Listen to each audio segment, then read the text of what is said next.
जब अंग्रेज़ यहाँ पर रूल किया करते थे।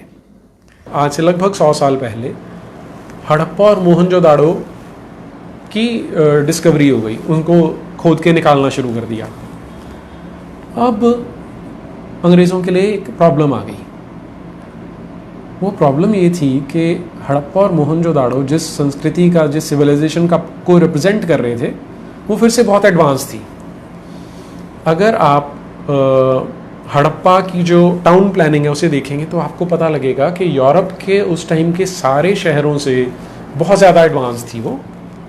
अब ये अंग्रेज़ों के लिए एक बार फिर से शॉकिंग था कि ऐसा कैसे हो सकता है कि जिन पे हमने कब्जा कर रखा है उनके पास इतनी एडवांस सिविलाइजेशन हो। संस्कृत तो भाषा थी, उसके लिए उन्होंने एक सिस्टम बना लिया कि इंडो यूरोपियन लैंग्वेजेस हैं, और अब यहाँ पर एक पूरे का पूरा शहर था। इनिशियली तो एक ही शहर मिला था उन्हें, आज सैकड़ों हो गए हैं। अब उनको इसके साथ भी कुछ ना कुछ एडजस्टमेंट करना था, तो उन्होंने एक थ्योरी कंस्ट्रक्ट की। इस थ्योरी को कहा जाता है आर्यन इन्वेजन थ्योरी। इस थ्योरी के अकॉर्डिंग जो आर्यंस थे वो विदेशी थे, बाहर से आए थे। अब अंग्रेज़ों ने ये इसमें थ्योरी जो बनाई वो ये थी कि या तो कहीं यूरोप से आए थे और या कहीं मिडल ईस्ट एशिया से आए थे। कि डॉक्टर भीमराव अम्बेडकर, जिन्हें डॉक्टर भीमराव रामजी अम्बेडकर कहते हैं, ये सबसे बड़े स्कॉलर्स इन सब में से। मतलब अगर आप स्कॉलरशिप लेवल की बात करें तो डॉक्टर भीमराव अम्बेडकर की खासियत ये थी कि वो जो कुछ बोलते थे बिल्कुल डंके की चोट पे बोलते थे, एकदम स्पष्ट बात करते थे।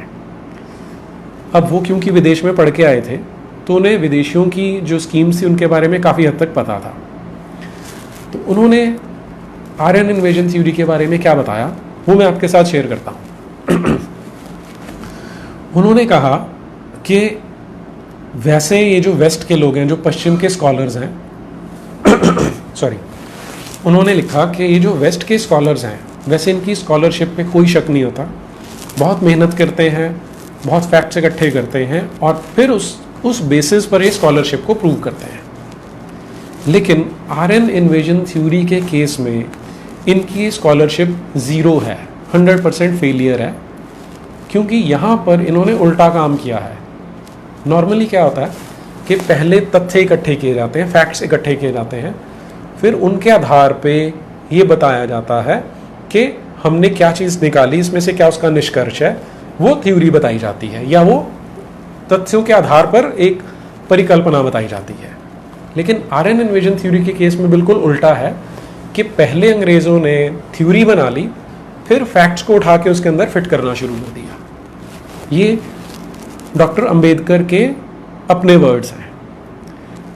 अब एनसीईआरटी ने क्यों नहीं डाले?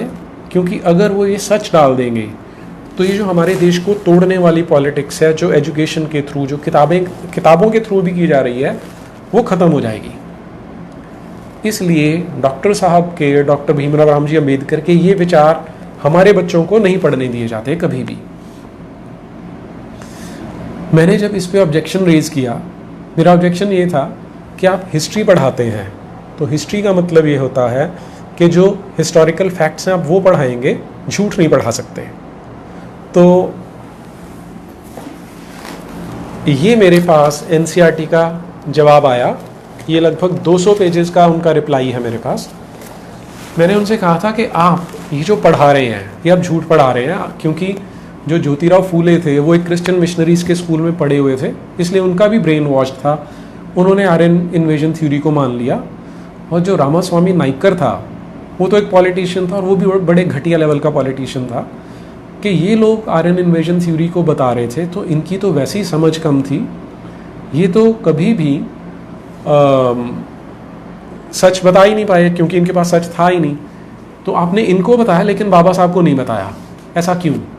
तो उनका रिप्लाई ये आता है कि हमने बच्चों को ये बताना था कि रामास्वामी नाइकर के क्या विचार थे और ज्योतिबा फूले के क्या विचार थे, इसलिए हमने ये उसमें डाले हैं। तो इस तरह से झूठ का सहारा लेकर बीते 15 साल से हमारे बच्चों को झूठ पढ़ाया जा रहा है और उसी के थ्रू देश को तोड़ा जा रहा है।